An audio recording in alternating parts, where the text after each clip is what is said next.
I wonder if there's any guidance for how to leave the darkness of losing someone that you love very much, who's been an intimate part of your life. It's not so much a matter, I would say, of letting go of that sadness, because what the sadness does is bear witness to the depth of the relationship. And right now, because that loved one has passed, the love that you feel for that loved one, the connection that you had with the loved one, the memories that you have with the loved one, have become inextricably linked with sadness because that loved one is no longer here. What would help that I could suggest is to reframe the idea of loss. To rethink about what is it that actually is no longer with me. Because what part of the loved one was it that I loved?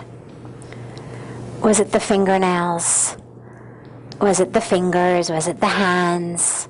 Was it the arms? Was it the skin? Was it the bones? Which part exactly of the loved one was I so attached to that's no longer with me? And as morbid as the analogy may sound, what I would say is, well, if rather than passing away, if your loved one had gone into the hospital and in order to save his or her life, the doctors said, well, I'm so sorry, but we're going to have to amputate their legs. You'd say, okay. I mean, you'd be sad he or she could no longer walk around, but at least they're still there. And then the doctors would say, I'm so sorry, now we're going to have to amputate their arms. And again, you'd be sad because it was kind of nice to be hugged and held, and you'd feel sad for his or her loss at not being able to do things. But nonetheless, you'd understand that the loved one was still there. And if the doctors then, again, bear with the morbid metaphor for a moment, if the doctors then proceeded to have to cut piece by piece away from the torso, if there were some sort of gangrene, for example, that were growing, some sort of infection, you'd be able to take it. Just save the loved one. Legs are gone, arms are gone. Piece by piece of the torso is now going. It's okay, cut it off, just save him or save her. And those doctors could actually remove pretty much the entirety of the loved one, with us still feeling that the loved one was saved. And the reason that I give such a morbid example is because it really brings home the idea of, well, at which point did I lose the loved one? What was cut off or burned or buried that signified, at this point my loved one is no longer here? That which we really loved is still here. Yes, we acknowledge and we mourn the loss of his or her ability to move around. The legs are gone. We mourn the loss of his or her ability to give us hugs and how much we enjoyed holding their hands. We acknowledge and mourn the idea that we can no longer look in his or her eyes. But with the awareness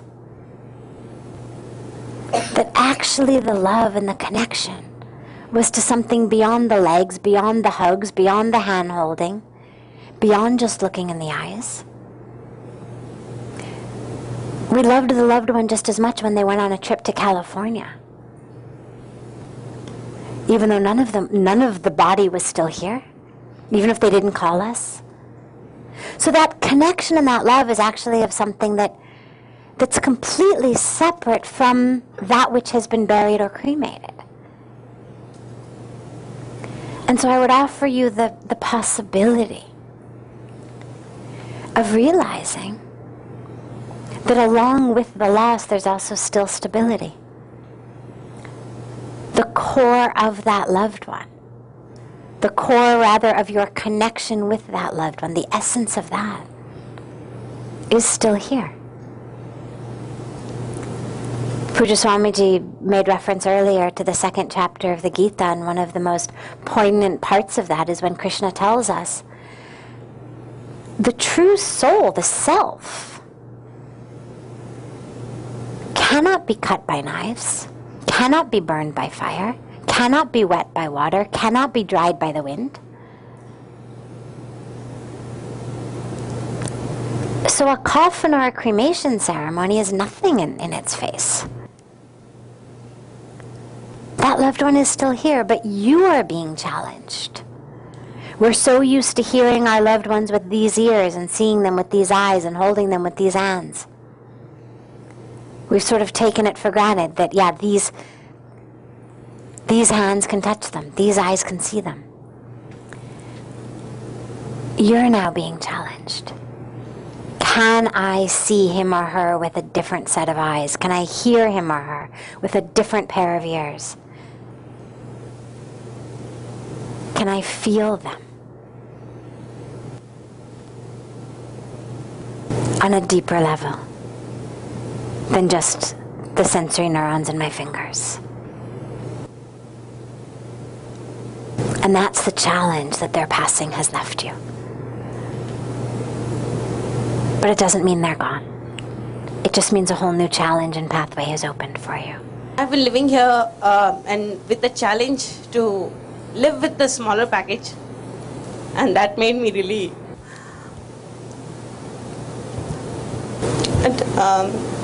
I really struggle to understand that why is it so difficult for people to realize that there are some people who do not have any baggage. They're living with nothing in their hand, but they don't come up to help them or to realize that that is an enlightenment, to understand that there are needies. It really, really disturbs. What you've said is so true. Her question was so full of emotion, I just want to really quickly rephrase it for anybody in the back who may have missed it. She was talking about how she's really personally trying to live with a lot less, but it hurts her so much to know how many needy people there are in the world and how difficult it is for so many people who have lots of resources to give anything to them. And why don't people realize that there's need? It's interesting, we were just talking about this actually the other day.